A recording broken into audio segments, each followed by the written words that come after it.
আসসালামু আলাইকুম রহমতুল্লাহি তাআলা ওয়া বারাকাতুহু। আজকে খুব গুরুত্বপূর্ণ একটা বিষয় নিয়ে কথা বলবো।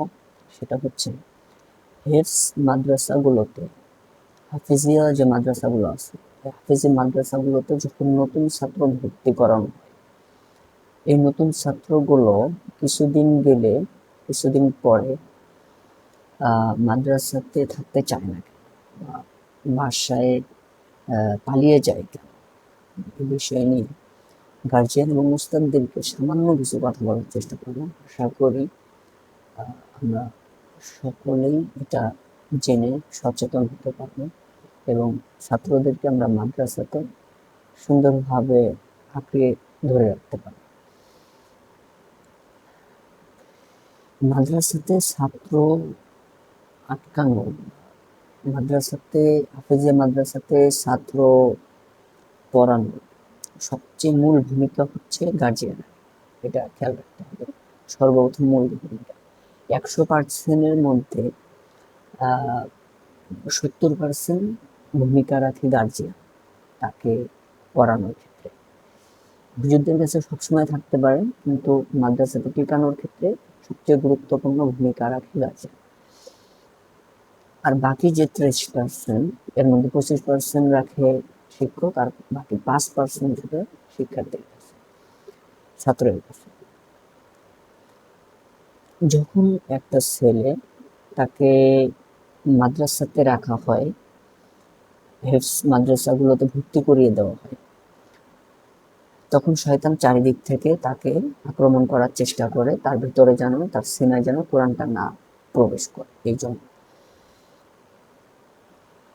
তো গার্জিয়ানরা আমরা সর্বপ্রথম একটা ভুল করি, সেটা হচ্ছে অনেক গার্জিয়ান আছে যারা হচ্ছে, আমরা ভাবি যে আমার ছেলে বলছে সে পড়বে, বা তার অনেক মনোযোগ, তার অনেক আগ্রহ, এই জন্য কি করি, এসেই দু একদিন পরে এসে যে বাবা পড়া কোথায়, পড়া আগাইলো না কেন, এক সপ্তাহ পরে পড়া আগাইলো না কেন, পড়া এখানে কেন, মানে বুঝাইতেছে যে পড়া চাপ দিয়ে হলো আমার ছেলে পড়া আগাচ্ছে না কেন।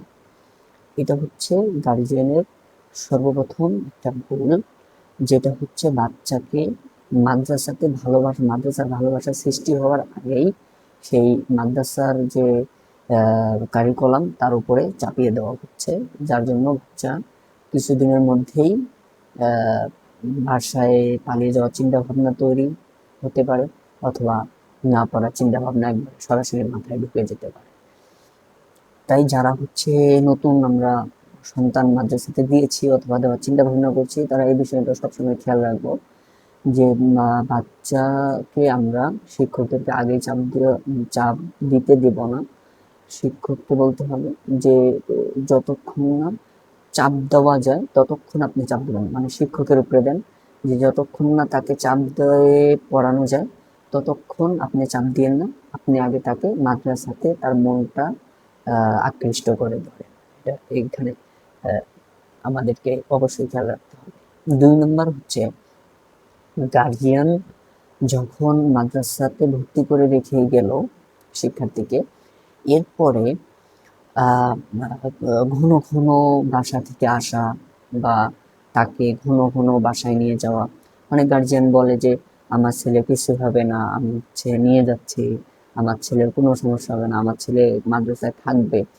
কিন্তু দেখেন, এখানে হেফজ মাদ্রাসা, এগুলা শয়তান সবসময় তাদের পেছনে থাকে, যতই মনোযোগ থাকে, কিন্তু যখন একটু পড়ার চাপ আসবে, যখন শিক্ষক একটু তাকে আস্তে আস্তে চাপ দেবে, তখন দেখা যাবে যে আপনার ওই কথা আর কাজে লাগবে না। সে যতই ভালো ছাত্র হোক, তার ভিতরে শয়তান ওয়াসওয়াসা দিবে, সে বাড়িতে যাওয়ার জন্য ছটফট করবে। এই জন্য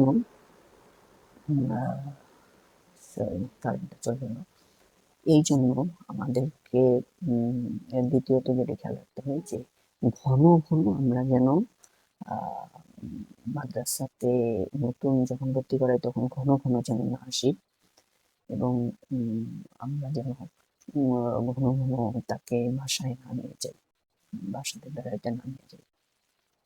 3 নম্বর হচ্ছে, এটা উস্তাদের ক্ষেত্রে, যে উস্তাদকে সবসময় খেয়াল রাখতে হবে যে একটা বাচ্চাকে কখন আমরা চাপ দিতে পারি, একটা বাচ্চাকে কখন চাপ দেওয়া যাবে। এইটা বোঝার যার যে উস্তাদের সক্ষমতা আছে সে সুন্দরভাবে বাচ্চাদেরকে কন্ট্রোল করতে পারবে। আর যার হচ্ছে এটা বোঝার সক্ষমতা নেই সে এটা ব্যর্থ হবে। এটা হচ্ছে সব উস্তাদের উপরে। তাকে তার ফেস লক্ষ্য করতে হবে, তার আচরণ লক্ষ্য করতে হবে, তার কথাবার্তার ভঙ্গি ইয়া করতে হবে, খেয়াল রাখতে হবে। বন্ধুদের সাথে কেমন আচরণ করতেছে এটাতে খেয়াল রাখতে হবে। এগুলো খেয়াল রেখে এক শিক্ষককে একটা সময় নির্ধারণ করে নিতে হবে যে বাচ্চাকে এখন থেকে আমি চাপ দিতে পারবো।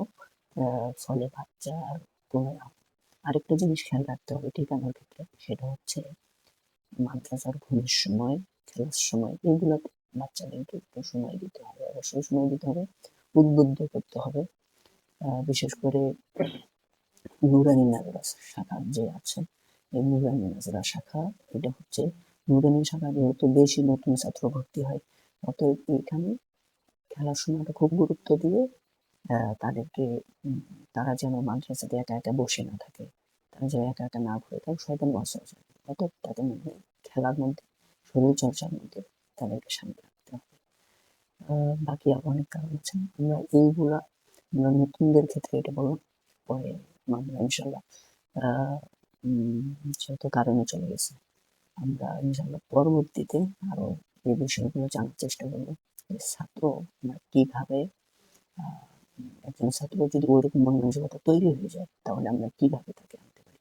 আমার এই মাদ্রাসাতে অনেক এমন হয়েছিল, এরপরে আলহামদুলিল্লাহ তাদেরকে ফিরিয়ে আনা সম্ভব হয়েছে। এই সকল অভিজ্ঞতা নিয়ে সামনের ভিডিওতে আমরা কথা বলবো যে কিভাবে ওই ছাত্রগুলোকে আবার ফিরিয়ে আনা যায়। আসসালামু আলাইকুম।